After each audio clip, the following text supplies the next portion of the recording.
Well, the things that we wanted to talk about are, obviously kind of tactical strategies, if you will, in that area. I think though it's, hearing uh, Hank and Chris kind of talk about their stories, though, I think it's important that we do share a little bit of that insight too, because that may help you guys approach us and kind of talk about, things that you want to do in your career. So I've had a 14-year career in human resources, but graduating from the C of I, that was not the path that I knew I wanted to take. I graduated with a degree in business, accounting and marketing, minored in sociology. Was very active in campus life and everything, and actually thought I wanted to go into college administration. And so I kind of set my target on trying to find a job within a university. Yeah, maybe overrated, right? But I was also moving to Las Vegas because my wife did the Teach for America program and got placed down there. So I was moving to a place where I didn't have any connections or anything. Everything that I had in the higher ed world was for the most part here just at the College of Idaho. And so it was obviously not trying to take myself out of the running. Right? I applied for just about every job that seemed entry level at UNLV and other schools down in the Las Vegas area, but didn't even get a sniff, right? And part of it was the fact I didn't have any professional experience in higher ed. I had just student experience through student senate and student body positions and things like that.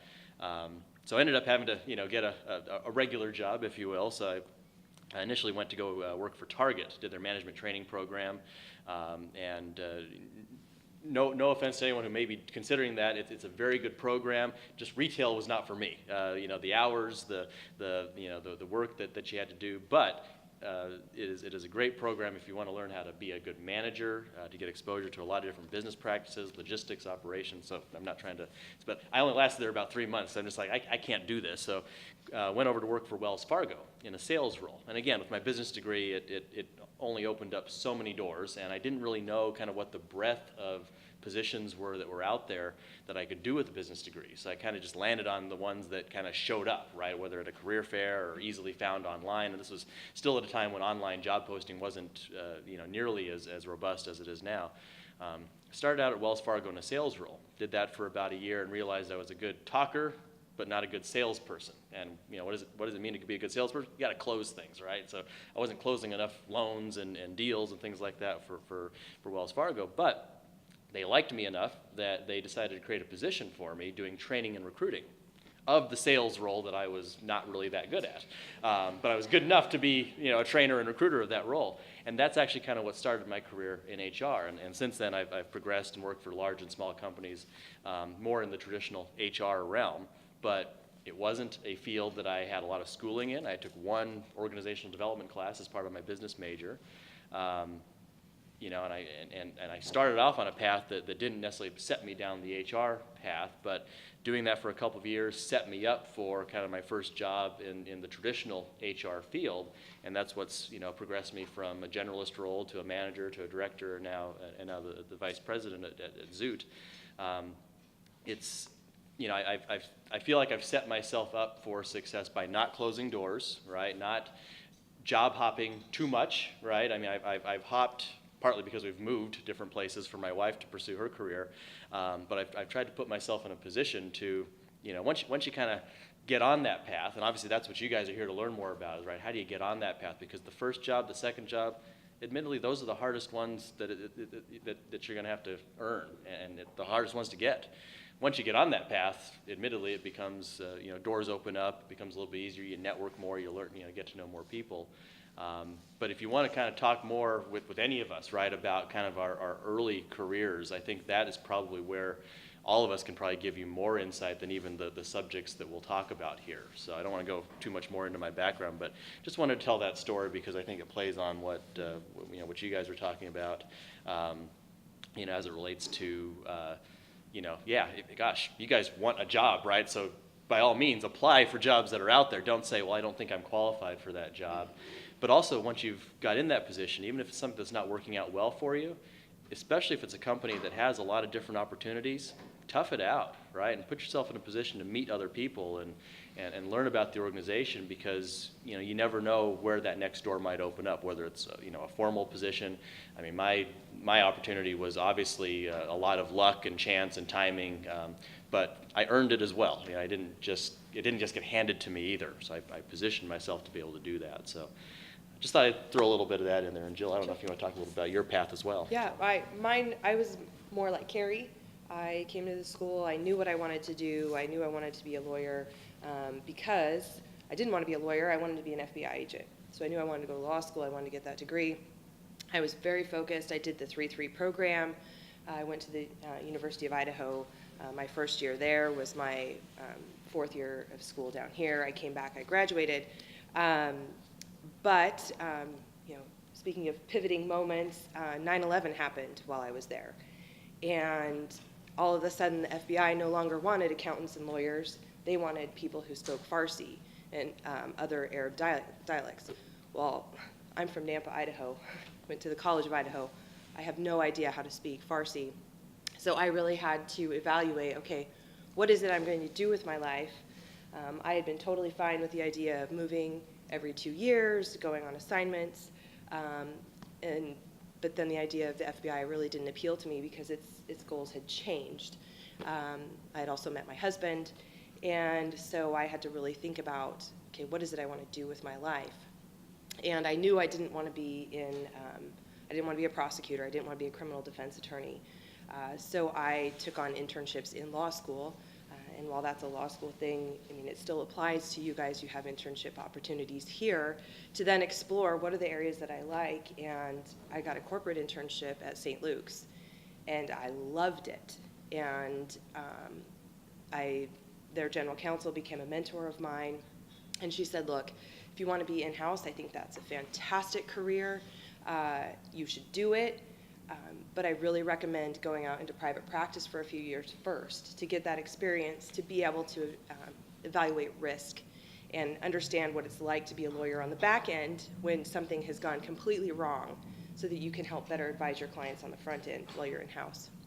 So that's what I did. I went in, I applied at a law firm, and I will tell you the connections at the College of Idaho are how I got that job. I submitted a resume. Because one of the assistants who worked there had the ear of her lawyer, and she said, I know this person, I really think you should look at her resume. He looked at it, called me in for an interview, and the first person I interviewed with was Candy Dale, and she is an alum. She was the preeminent employment attorney in the state, and she's now a federal judge. And I walked into her office, and she had my resume in front of her, and she said, nice to meet you. I understand you're an alum of the College of Idaho. And I said, yes, I am. And she said, and I understand you're an alum of the University of Idaho College of Law. Yes, I am. She said, that's all I need to know. What do you want to talk about? And I got the job. So, just thinking about those pivoting moments, evaluating what you want to do, and using those connections. And the last thing I'll say before we talk about interviews is, you guys mentioned coffee and lunch, and it may not be in your budget right now to take somebody to lunch. Well, guess what? It's in our budget to take you to lunch. So all you have to do is call me and say, hey, I'd really like to talk to you about XYZ. Or, hey, I see you guys have a job posted for this, and I'm interested. Do you have time? I'll take you to lunch. I'll take you to coffee. All you have to do is ask. Because I'm not going to be able to reach out to you guys. You'll have to do the reaching out. So that's all I'll say on that before. Yeah, if you want to drive to Bozeman, Montana, I'll take you to lunch. I guarantee I'll take you to lunch. But we're just going to hit on a few things. The first thing, trying to give you some insight into the interview process, because a lot of you probably haven't had a lot of interviews. And obviously, yeah, as we talked about, right, every company is going to be a little bit different in how they approach the hiring process. So you've heard about the initial application, and yeah, your resume is unfortunately going to go into a big pit or a big pile, however you look at it, right? But the good thing to know, generally, and probably 90+% of the opportunities, right, there's going to be a human on the other end looking at the resume. So give them time, give them the ability to do that. But then once that process starts, right, what are the formats that you're generally going to see? And I can speak to the organizations that I've been with. Jill can talk about how Boise Cascade and other places do things. But a lot of places, obviously, they're going to read through the stack of resumes and make those piles, right? I tend to do three, right? I'll do the definite yes I want to talk to, the definite no's I don't want to talk to, and the ones I'm not sure about. And unfortunately, if that first pile gets too high, then the second pile ends up with the third pile anyways, and you know, I'm probably not going to give you a call. But generally, that initial phone screen is what you're going to get a request for if you've made it in that first stack, right? And so whether it's an HR person, whether it's the hiring manager, whether it's a combination of both, you never know who that's going to be, but typically there'll be an initial phone screen, and you know, so you know, and we'll talk more about preparation for all these things as well. But you know, that initial conversation is really going to be designed to just to get to know you, right? Talk through your resume, find out, you know, obviously you won't necessarily have had a lot of jobs on the resume, so they're not going to ask you, well, why'd you leave this job after 2 years and this job after 2 years, sort of a thing. But for more experienced candidates, that's what we're going to try and vet out. Obviously, we're trying to understand your experience and kind of the specifics on the resume, but we're still trying to vet out who you are, right? So how you communicate to us, how you describe something, you know, is still very important. And so being prepared to answer those kinds of questions, you know, with a very succinct answer as opposed to a long, drawn-out explanation of why there's a gap on your resume, or, you know, why you took 2 years off from college. You know, from there, you know, obviously if you're lucky enough to get an in-person interview, generally you'll progress through that process, and you know, there might be a first round, maybe there's a second round. All of those things, though, you can kind of, don't be afraid to ask, right? At the end of that phone screen, ask the hiring manager, so, you know, what can I expect the process to be from here, right? And most people, if they're reasonable, will say, okay, well, we're going to review some more resumes. You know, the next step would be, if you make it to that point, would be to bring you on site for an interview, things like that. So you can try and get information by asking kind of safe questions, right? Not trying to put them on the spot. You know, hey, should I follow up with you in a week? You know, those kinds of things. You know, you don't have to be that aggressive with things. You can kind of hold back a little bit while still trying to mine for information as you're talking to people on the phone. Electronic, I mean, you know, you want to add on to that? Yeah. Adding to the phone screen, I think it's really important to think about the elements of communication. If you think about, if you're communicating in person, you can see me right now. You can see my body language. You can hear the words I'm saying, and you can hear my tone. Over the phone, the biggest component of communication is removed, and that's your body language. So the words you're saying and the tone you're using are going to be the most important. And so even if you're telling me the right words, if you sound distracted, like you're watching your phone, yeah, Typing oh, I'm on a sorry, what was computer. that? Clickety, clackety, click. You're going to be removed immediately.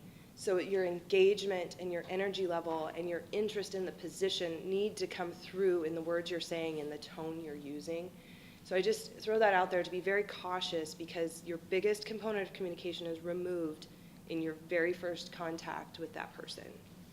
Yeah, you know, similar to being succinct with your answers, right? You've got to demonstrate engagement with the person that you're talking to, with the job that you're interviewing for, with the company that you're interviewing with, all through your voice, and that's hard, right? All this person has to go off of, unless they happen to know you or somebody who knows you, piece of paper with text on it and what they're hearing over the phone, and so.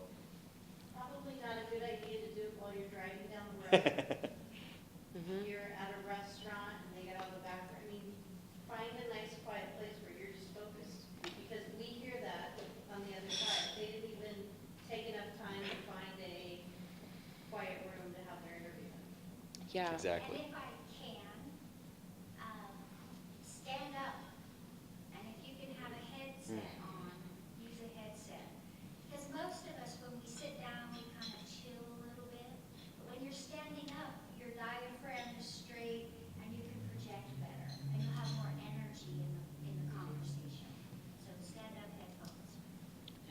Now, granted, if you've gotten to the phone screen stage, you've gotten through about 70% of the battle, which is trying to get through that stack of resumes, right? So, you know, that's, you know, obviously if you don't do well on that phone screen, you're not going to progress. But, you know, the preparation for that, and I know we have, like I mentioned, preparation is kind of our next point, but there's still a lot of preparation that goes into that phone conversation, and we'll hit on that next. But, you know, a lot of companies are doing electronic interviews, whether it be through a video conference or things like that. My company does not do that, so I can't speak a lot to that. But no different than a phone screen, right? Check your background, figure out how you're going to look, because then you've brought that body language aspect back into the conversation. So think about all the details, right? That's one thing that one of my first managers ever told me was the attention to detail separates the best from the rest. And so if you're thinking about all those things, don't just think, well, they don't matter, or even worse, don't think to not think about those things, if that made sense. But you've got to think about everything that's kind of going on around you in those settings, and those can be challenging too, because even different than seeing somebody face to face, how you get seen on a video screen, how you sound on through a computer speaker can be a lot more challenging. And so you've got to prepare yourself. How messy is your room, background? It comes through. Yeah. Don't have somebody walking out with a towel wrapped around them from the bathroom from behind you, sort of a thing. So. Yeah. Question before you guys get into the prep. You talked about cornering or kind of catching somebody off guard. I know we had a question during one of our interviews was, where do I stand with the rest of the application or the applicants, and it kind of caught me off guard. Do you guys have other examples for everybody that maybe a phrase or two that we should kind of avoid? Yeah. In that? The question was, what are some questions that you should avoid in the interview process? And one of the things is you should always have questions ready. Write them down. It's okay to go in with a notebook. That's great. If you have questions prepared, write them down so that you don't get nervous and forget them. But I would say one question that will immediately stand me up is, so what does this position pay anyway? Don't ask that question. If you are qualified for that position, if I have gone through the work of looking at your resume and determining that your skills appear to match up with our job, you can trust that, frankly, in a company as big as ours, that you're going to be paid within the market. And keep in mind, entry-level jobs, right? Again, Yeah. if we're talking about somebody who's 20 or 30 years down and interviewing for an executive position, pay becomes a much different subject, right? But for an entry-level role where the pay is going to be in a certain range for the most part, don't go there, right? Just there's no need to go there. If they happen to put it on the job description, that's great. If they don't, you can probably research that job pretty easily, and likely that company is not going to pay something extraordinarily outside of the range, either lower or higher. So the one question that always makes me cringe, how did I do, or something to that effect, right? Can you tell me what I could do better here, right? So, like you're asking me to put us on the spot and give you feedback on the interview right here, and we just oftentimes don't want to do that. I mean, A, it's kind of awkward, and B, especially if it's a group interview with 2 or 3 people, right? We haven't had a chance to kind of talk through how it went and things like that. So, yeah, don't ask those gotcha questions to the people who are interviewing you. The kinds of questions you want to ask, especially if you maybe focus on phone screen, but even the in-person interview is, as Jill was saying, right? Prepare, I'd say 3, 4, 5 questions at most, right? Don't prepare a list of 20 questions, because by the time you finish with the interview, you probably only have about 5 or 10 minutes left to ask some questions. But try and get some insight into the position. Try and get some insight into the company. Ask that person, even though I'm still mixed on how I feel about this, what do you like best about working here? But it's a safe question, right? It gets them to open up and talk a little bit about the job, the company, and kind of get some of that insight. And granted, you've already given your answers to the questions they've asked you, but at least at that point you're having a little bit more of a two-way dialogue on what it is. You can use those questions to show that you've done your research about the company as well. Yeah. I see in your latest, for all you finance business people, I see in your latest Q you disclosed this deal. You guys are going to acquire XYZ company. Tell me about what the company's strategy is for that acquisition. Something like that to show them, wow, okay, you actually are interested. One of the biggest things that I'm looking for during an interview, whether it's in the phone, finally application, phone screen, in-person interview, follow-ups, if I see you on the street, any of those things, What I am really judging is your judgment. You know, how is your judgment? What are your skills in that area? Did you put forth your best self for that interview? What was your body language? All of that shows me your judgment. One example I'll tell you is tattoos. I do not care if you have tattoos. Don't. They're great. It's a generational thing. Some people have them, some people don't. But did you exercise the judgment that it takes to go to an interview and cover them up? If you have a sleeve, did you wear long sleeves? If it's on your chest, did you button up? Those type of things. Because if you come to an interview and you've not taken the time to think about those things, and you just show up, I'm not judging you on your tattoos. I don't care. I think they're great. But what I'm going to judge you on is, you didn't take the most conservative approach to put your best foot forward to get this job. Same thing with body language, body posture.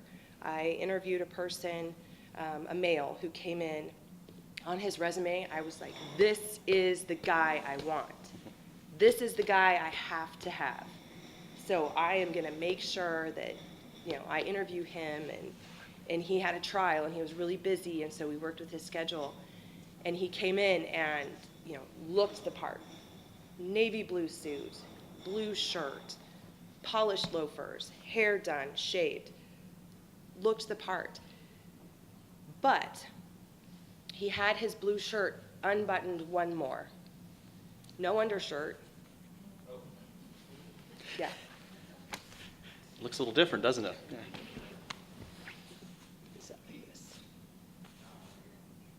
Dude, I don't want you anywhere near my department, because what you just told me is you're cocky, you think you're all that, and within 2 weeks, either you and I are going to be butting heads or you're going to be butting heads with my clients, and I don't want to deal with those issues. So just think about those things, because, like I said, his resume, I wanted him. That's the one I wanted. And he came in, and that posture, his presence, the way he answered those questions, I knew he would not be a good fit in the organization. That's good. Just kind of wrapping up this, because I think the other subjects kind of hit on a lot of these things that we've already been delving into, but as it relates to the process, right, and kind of the follow-up aspect and all those kinds of things, keep in mind, right, you're working with people on the other end, right, and that HR person or the recruiter has to deal with the hiring manager, has to deal with other people they want to get involved in the interview and things like that. And even if they tell you, hey, we're going to follow up in a week, and you don't hear from them in a week, come on, we're all busy folks. I mean, and things happen. And so, if we do say something, if a company does tell you something like we'll follow up in a week or two, at that point you at least have an open door to then follow up a week after, 8 days, 9 days after, to say, hey, just checking in to see, where you're at in the process. Don't focus it maybe so much on you. Just kind of, I'm checking in on the process in general. I don't mind those. I mean, I feel bad that we haven't, followed up with that person sometimes, but I don't mind those, partly because it shows that, hey, this person is still interested in the position. They're taking some initiative to show that, that they still care, and it is trying to hold us accountable. And again, I cringe at that because I don't mind being held accountable so much, but it's always something, right? A candidate had to push their interview back because something came up, or an interview got canceled because our hiring manager got pulled into something else. And so just the realities of those kinds of things, right? Understand that that process is going to take some time, and as great as it always is to get everything to line up and hopefully have 2 or 3 job offers in hand to make a decision, unfortunately that's not the reality of the world sometimes. And so if this one company that you really want to work for is just delay, it could be because you're not the number one candidate, or just could because they don't have their act together either. But if you happen to get that other offer from the company that maybe is a little less desirable, try to slow play that as much as possible, but don't obviously put yourself in a position where they might pull that offer from you or anything like that, because an offer in hand is always much better than the offer that you think you might get, right? So, just some advice there on that front. But I would say, from my perspective, if you do get that offer and my company is the job you really, really want. For me, it's okay if you call me, and I would encourage you to do that and say, hey, I'm just checking back in on your process, see how you guys are doing. I did get this other job offer, so I wanted to make sure that's that I fair. had checked in with you first. And that might, if you're one of my top candidates, that's going to light a fire under me to say, okay, Yeah. we got to get this going. I'm going to call my HR person and say, okay, we need to either, cut off the interviews, or we need to get a package together or something like that. Because sometimes it is just a matter of, gosh, I'm sorry. I'm not going to tell you every crazy reason that we've been busy, but I'll get right back to you. Yeah, and there's no need to tell them, what the offer was for and all those kinds of things, but just, simple saying, hey, I did get this other offer, I need to make a decision by, Yeah. whatever Still date. interested. That does light fires under the people on the other end. And again, that's always a little delicate, because you never know who you're dealing with. That might cause them to say, well, okay, see you later, right? Congratulations. Right? But it's probably in Then you general not going to hurt. But let's move on to preparation. I'll let Jill kick this part off. But, yeah. Oh, Yeah, Oh, I yeah. was- I was just wondering, because like, given a situation that you get a job and it's a safe bet making money on the table now, Yeah. but then there's like this much better job that you get offered like 2 weeks later, you already accepted this job.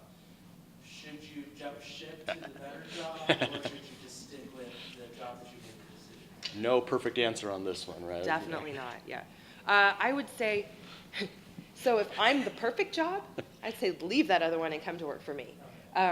But I think, I think it's a very delicate balance, and I think you have to be very careful about how you choose to do it. And I think you need to evaluate for you, what's the best opportunity for you? What are your goals in your career? And which one's going to give you the better path? And if that means you have to tell the first company, look, I'm really sorry, but I've had another opportunity come up. It's well within my career goals. It's going to get me to XYZ faster, or whatever that is. I think you can do it without torching that bridge. And whatever you do, if you have to renege on that first one, just don't throw gasoline in a match on it. Be very respectful. Say, I apologize. I understand if, whatever needs to happen. So I just say be very careful, but you have to do what's best for you. Yeah. And if you're gonna do that, don't beat yourself up over it, if you are gonna pursue that dream, because you have to do what's best for you, right? But I love that you said don't burn that bridge, because that is a delicate, and if you're in that position, good job, like that's a good position to be in. All is absolutely important, but, don't beat yourself up. You really just need to look at, okay, what's best for me, and then also, how do I really foster this relationship that I now have, and how do I not burn it? Yeah. It's just business at the end of the day. And actually, quite honestly, I'd rather you leave at that point than if you left 3 or 6 months into the job, because that's almost even Yeah, worse. that's worse. To me, that's worse. Yeah. Yeah, because we've had that happen, and I would say in this job market, we've had that happen a number of times, particularly in those positions that are a little bit higher up in the organization, that require a specific skill. We're seeing that happen. And what that tells us is, okay, we need to go back to the drawing table. Maybe we need to make a better offer. Maybe we will counter and say, look, in our minds, we're going, man, we spent all this time on the interview process. We really like this guy. We want you. We may up our offer. But again, you have to evaluate what's the best career path for you, because that dream job may actually pay you less. But don't worry too much about the company, right? Yeah. I mean, at the end of the day, It's not personal. as we're saying, you've got to do the best thing that is for you, and who knows, right? You might end up taking the job that you thought was the best, and that company goes out of business in 3 years, and you're like, well, gosh, I should have taken. But you can't predict those kinds of things, right? And at the end of the day, if you're pursuing a path, right? If I'd gotten a job offer from UNLV instead of Wells Fargo, right? I probably would have opted to go over there because I thought that would have been the best path for me, to pursue. There's no perfect answer, but yeah, earlier is always better. I mean, it's kind of the same logic that Session is going to deal a lot with Yeah. that too, so. Great. perfect. So preparation. I'll tell you, our company uses a process called targeted selection. Companies use different processes, but what I'm going to tell you can apply for if they just ask you questions off the cuff even. What I would recommend is think about specific scenarios in your life, whether it was with your first job. My first job was working in a snow cone shack. I still got experience there. I had regular customers, and I could still pull that up as an example today on my abilities in customer service. But think about those specific examples, whether it's in a job, in a classroom, student government, volunteering, your church, whatever it is. And I would even write them out. Those specific examples where you did something. You had a problem, you had a task, you had a project, somebody asked you to do something, and you had to come up with a solution. So think about the issue/problem, what you did, your actions, and how did it turn out for you. And I would write down the ones that you were wildly successful in, and then I would also write down the ones where you were a colossal failure. And when you have a colossal failure, then write out what was the lesson that you learned. And frankly, when I'm interviewing somebody, if they can tell me about a colossal failure that they had, that they actually learned something from, applied that to the next problem or issue, and had a better result, I am going to love that candidate. They're going to rank very high for me during the interview. Yeah, at the end of the day, the term that we use in HR is called learning agility, right? How do you take the experience that you had in one situation, good or bad, and apply that to a new situation? Not the same situation, but a new situation. And so, as Jill was saying, right, even the experience that you guys have in the jobs that you've had, there's kind of a article going around the HR world the last couple of years talking about how to better interview entry-level candidates, and it's really focusing on the concept of their first 7 jobs. Now, 7 might sound like a large number, but I've even had 7. Yeah, if you think about go back to like middle school, right? Did you clean toilets at your dad's company, or did you work as a in a field, right, doing weeding up, pulling onions, corn, anything like that, right? All of that goes to form who you are even now. And even though you don't have actual professional job experience to be able to call on to provide answers to those behavioral-based questions, that's the experience that you do have. And at the end of the day, you can't fake who you are, right? You can't just make up, what you did in a particular situation, because they'll read right through that. Every company, for the most part, you might get some open-ended what would you do in this situation, but for the most part, you're going to get asked situations, tell me about a time when this happened or when you did this. And if you go to that more general, broad answer, that's the worst thing you can do, because at the end of the day, or at the end of the answer, all I'm going to say is, well, can you give me an example, right? I'm just going to ask you that same question again to try and push you for some, to get some more insight into you. And so, being able to recall those experiences and jotting down the goods and the bads, and again, thinking about your first 7 jobs, or maybe if you had we're in a club here at the college and had a leadership role, or even, fraternity, sorority experience, right? All of those things. Sports.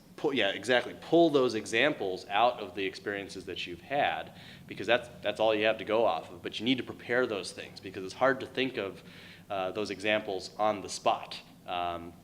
And you may not get asked, obviously you can't fully anticipate the questions you're going to get asked, but if you at least kind of work through your mind, hey, here's who I am, build up, prepare your own self for, pull from the memory bank of what you've done, that's going to set you up for being able to answer those behavioral-based questions very well. But also the preparation that I'd like to see out of somebody is the preparation around the company, the position, and the people that you're going to be speaking with. We've hit on some of those things already, right?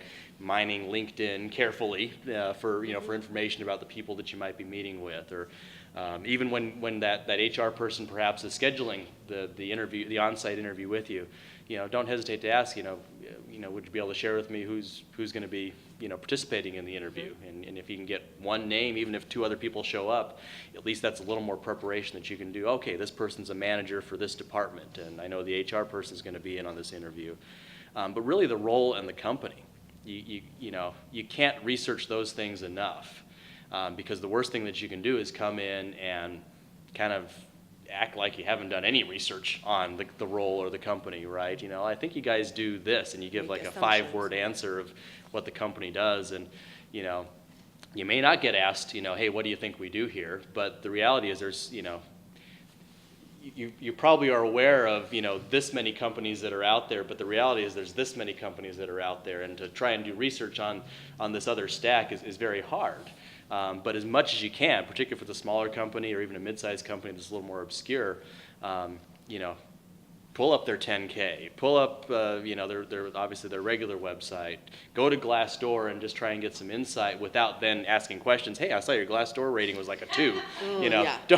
don't go there necessarily. But what you're doing is you're filling your own memory bank with things that you can almost play a little coy when you ask a question or when they ask you a question. Say, you know, hey, you know, can you tell me a little bit more about this, or I'm interested in this role because of something, and you kind of already know maybe part of the answer they're going to give you, but then hopefully they give you, you know, a more detailed answer that you weren't able to research in advance. So, but really that preparation, you know, coming in with confidence, knowing, you know, what you're getting yourself into.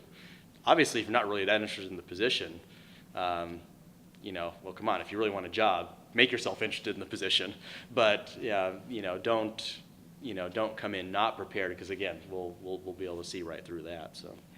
Yeah, and a lot of companies will, I guess I shouldn't say a lot. Our company, if you interview for a position, we say, gosh, you know, that person wasn't quite qualified for this one, but we really think they'd be good at this other position that's either open or is going to be opening soon. We'll pull that resume aside. And we'll probably reach out to you and say, hey, you know what, you weren't the right fit for this job, but this other one is posted, or it's going to be posted, so we'd like you to apply for that one. And if a company asks you to apply for a different position, do it. Do it. Yeah. Even if you think, oh man, They wouldn't be asking you to do it if Yeah, they if didn't think you were close, right? Because that means you have a pretty dang good chance of getting that job. Yeah. Yeah. The last thing I'll mention on the practice side of things or preparation, actually practice answering your examples and your behavior-based questions.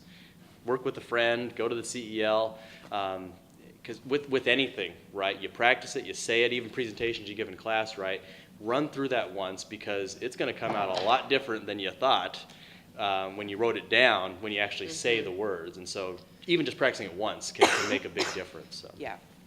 Yeah. So we have just a few minutes left, and we need to hit self-presentation and follow-ups. Self-presentation, I mentioned a little bit on, you know, you're really showing me your judgment by how you're presenting yourself. So I'll say thank yous and follow-ups, and then if you want to add in on that stuff too.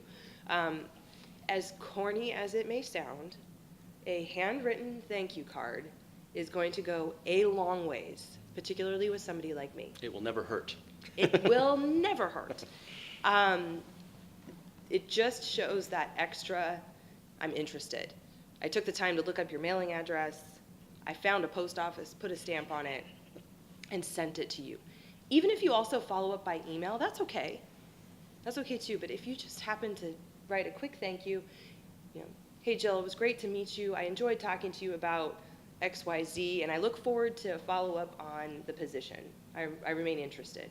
Because that tells me, okay, you liked what you heard, you're still interested in the position, and if I'm interested in you, perfect, we'll follow up again. Yeah, and within 24 hours on an email, I think is appropriate. Maybe not an hour afterwards, but you know, give it a half day or so. And I'll admit, my hiring managers love seeing those, partly because they don't get them that often, but they love seeing. I get so many emails from candidates. I'll admit, you know, it probably doesn't make me go crazy over that person. But obviously, if I already liked you a lot, getting something like that is just one more thing. Again, never going to hurt you, so don't be afraid to do those. So. Can I just add on that? Yeah. So my son is 2 years out of college, and he had a hard time getting back to hiring manager or interviewing managers. So he was interviewing big companies, and they basically, at least the ones he was interviewing with, and this was in the Midwest, all said, don't contact us afterwards. And you know, I finally just said, you know what, to Jill's point, just take a handwritten note, lock it back, you know, go back to the company,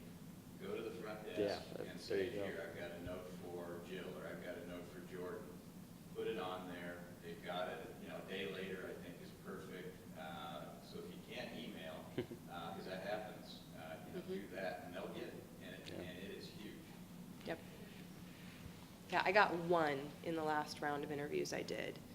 I didn't hire that person, but it made me go, oh, great.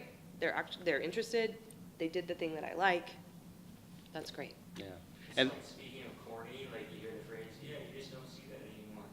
You do see emails. You see follow-up emails all the time.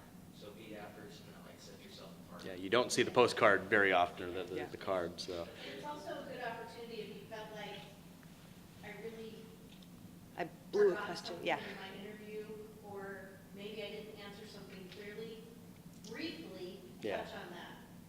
You know, I was kind of nervous in the interview, I wanted to add X, Y, Z, or I just wanted to clarify a statement that I made.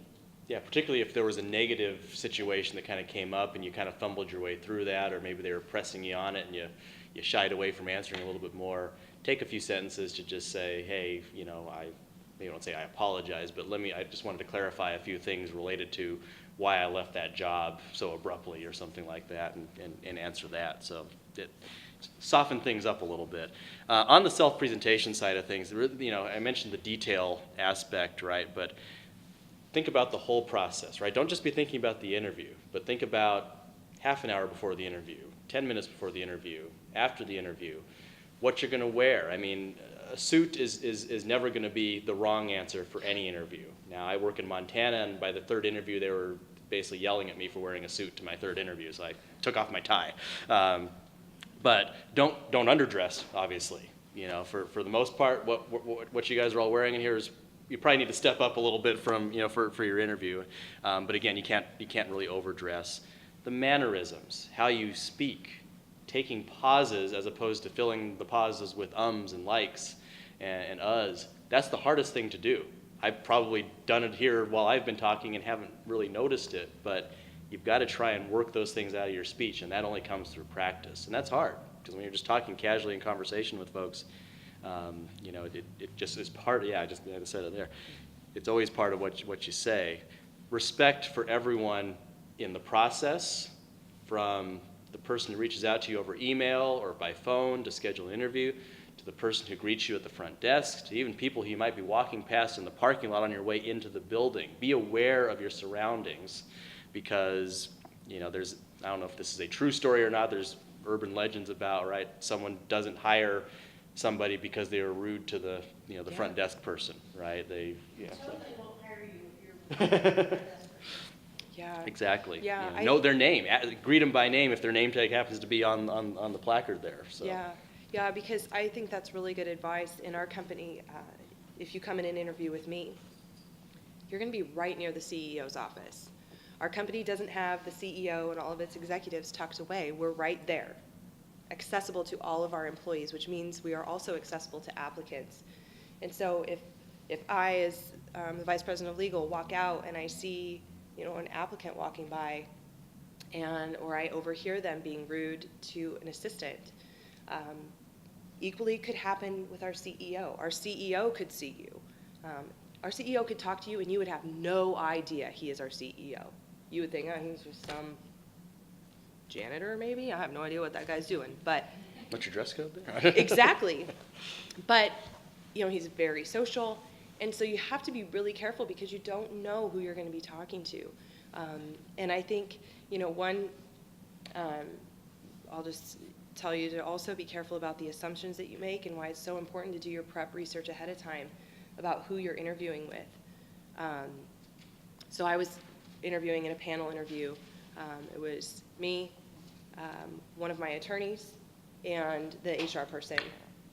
And the person we were interviewing kept talking to the male attorney who was there with me.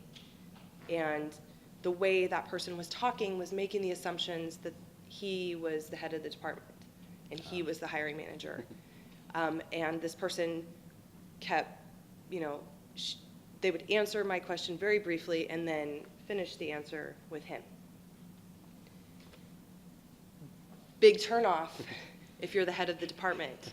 And but they would have known that. They should have known that. They had an should have opportunity known to try and know that, right? Yeah, so it's just those little things, you know, we And it just also keep in could be mind. a turnoff to your future coworker if they ask you a question and you only answer the department head. Yeah. Mm-hmm. Answer So- whoever is asking you the question. Yep. Make Yeah, eye or- contact with all the people. You know, To make your ping life pong miserable. around the table. The last thing I'll throw out, and this is, it's a minor thing, but it can make a difference, especially if it's a smaller company. I mean, my company, you come into this big lobby and you're sitting on a couch, and so again, you could run into anyone, that's passing through. Our CEO, which, yeah, you would not think he's our CEO Yeah. and founder of the company, because he dresses in these flannel button-downs and natty jeans and stuff.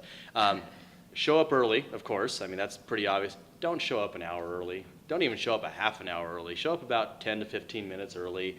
Get checked in at the front desk. If it happens to be so small that you're literally asking straight for the hiring manager, the interviewer, hopefully the person who you're checking in with 10 or 15 minutes in advance, they're probably going to call and let that person know. For me personally, I tend to wait till a little closer to the interview time before I actually come down, so don't get nervous that, you haven't been welcomed, right? That gives you time to kind of decompress and relax, take in your surroundings, right? Observe, right? And be able to even speak to some of those things perhaps in the interview. Hey, I noticed in your lobby that you guys have a, this is maybe not the best example, but, United Way campaign poster, and I volunteered with the United Way 2 years ago. You never know what you might learn by just being in the environment. And That's a good call, because I'm Yeah. on the board of the United Way, so if you start talking about that with me, we're like, oh, yeah, very nice. You're going to be our company next campaign culture, I chair. know we don't have a lot of time, and I know Sally had just a little more time just so the timer wouldn't go up, but last thing I'll throw out, company culture.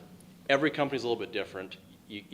Culture is kind of everything, right? It's the people who are there, it's the processes, it's the products they work with, but as much as possible, try and absorb some of that so that you can at least be able to speak to some of those things and maybe how that relates to you personally. Because at the end of the day, you got to try and create a personal connection with that person who's talking with you, especially in light of a large stack of all qualified applicants. What's going to separate you from everyone else who, on paper can do the job? Got to tell us why, not only why you can do the job, but how I'm going to be able to work well with you and how I'm going to be able to, put up with you here in the office and work with the other people that are here, so. I'd like to add one thing on the culture. Sure. So you may get to the interview, and we all think, yep, this is the job I want, I'm going in, or this is practice, whatever it is. We've kind of been making the assumptions here that you want the job. Well, what if you get through the interview and you go, oh, this isn't a culture that I'm going to fit in with, or we just didn't click, I'm not really sure about that. That's okay too. That's a really good opportunity for you to give it a day or two, and just wait. I think the best thing is to wait. And if they follow up with you and they want another interview, that's your opportunity to say, what, I really appreciate that, and I appreciate your time. Thank you for that. But I've decided to go a different way. That's okay too. We had a person not show up for an interview. So if you get the other Don't job do that. offer, and you're like, oh, I'm set. Common courtesy, please call that company back, call the HR person and say, hey, thank you again for setting up a time for my interview next Thursday. I wanted to let you know I've accepted another position and I won't be able to come in. We won't take it personally. It's totally fine. Yep. You want to torch a bridge, don't show up for an interview and don't call them. I still have never heard for that person. We, our company culture is very based on safety. So our initial question was, oh my gosh, I hope he's okay. He was flying in, so we're checking the news. Oh, Were there wow. any car wrecks? We're worried. Boise's a small town. You guys know this. I had heard who his girlfriend was. And she, grapevine, small Boise. I was having lunch with somebody and they said, oh yeah, she was so excited because her boyfriend was coming to interview with Boise Cascade. Oh, really? You didn't show up. That's what I said. I blurted it out. And then I thought, oh, maybe that's not very professional. But I was like, that's what I said. That dude didn't show up. Well, first I actually did say, is he okay? And they said, yeah, why? Because that dude didn't show up for his interview. And if he ever tries to interview again with my company, you've got to be kidding me. I would probably call him and say, are you serious? You didn't show up. You didn't call. You didn't write. I thought maybe, what if your mom died? What if you died? What happened?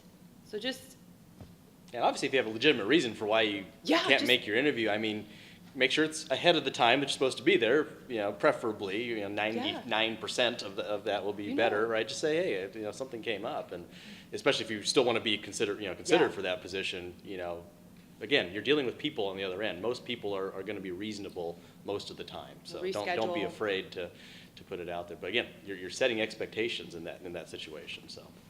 Yeah. Thanks so much. All right, well, we'll be around at lunch as well.